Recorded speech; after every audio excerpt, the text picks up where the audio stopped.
voilà maa ngi lay jaajëfal bu baax Lamine ci liggéey bu rafet bi ngay def parce que lii sax mooy li war parce que population yi am na lu bëri loo xam ne peut-être que xamuñu ko waaye lay tey yow mii sa wàllu bopp gis nga vous avez fait le reportage gis nga li ñu génne ci canal yi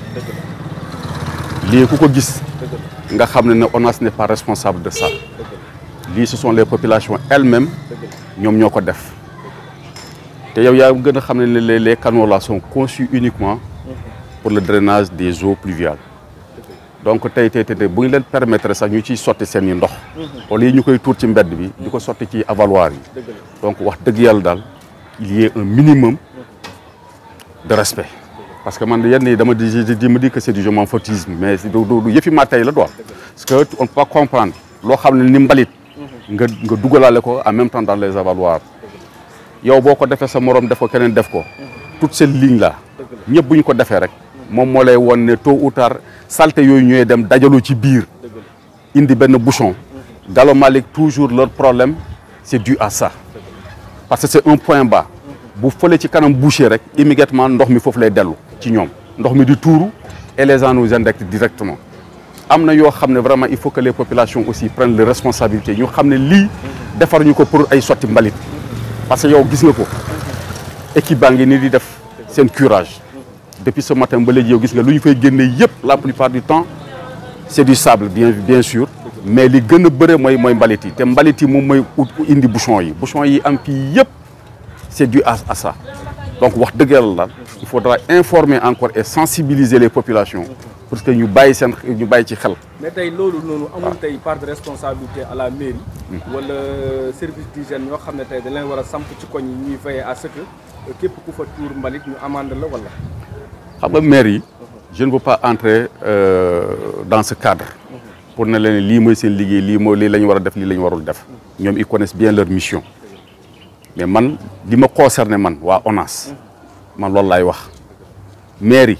ñoom xam nañu lan mooy seen rôle ñoom xam nañ lan mooy seen rôle parce que c'est ñoom ñooy gérer la commune ramassage d'ordures ñoom la entre ñoom ak UCG donc loolu moom man li ma mën mooy pour fexe sàmm nos infrastructures mooy nos ouvrages ñun ONAS di sensibiliser aussi les populations par rapport à certains comportements loolu rek laa mën a def mais concernant la mairie moom vraiment je ne veux pas entrer dans ces trucs wax dëgg yàlla plaidoyer ngay def en rapport ak ONAS ndax matériel bi doy na wala personnel bi doy na et cetera. bon par rapport à ça li ma mën a wax mooy ONAS c'est partout dans le Sénégal c'est toute l'étendue du territoire sénégalais actuellement foo dem dans les régions dans les communes da nga leen fa fekk foo xam ne c'est assaini da nga leen fa fekk ñuy def liggéey bu mucc ayib dañuy waxante dëgg l'État ne peut pas tout faire aussi comme on le dit ñun li ñu am ci linéaire réseau ñoom def nañ li ñu mën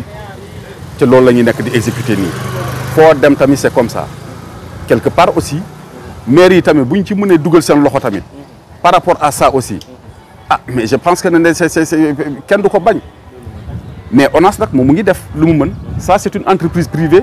chaque année bu jotee balaa hivernage ñoom ñooy def le curage donc ce sont eux qui sont là aujourd'hui di def le curage là donc vraiment je ne peux que dire que vraiment c'est venu à son heure parce que bu fekkee taw bi commencé woon na ce serait autre chose mais heure bi ñu ko defee tamit malgré que c'est un peu tard mais nag macha allah ñu ngi ci waaw loolu laa ñëwoon pour superviser pour xool aussi voilà. Vraiment que les populations vraiment xam ne li ñu leen jox tamit c'est pas donné à n'importe qui il y a des communes yoo xam ne amuñu lii et l'État a dépassé des milliards pour ça parce que assainissement ça coûte cher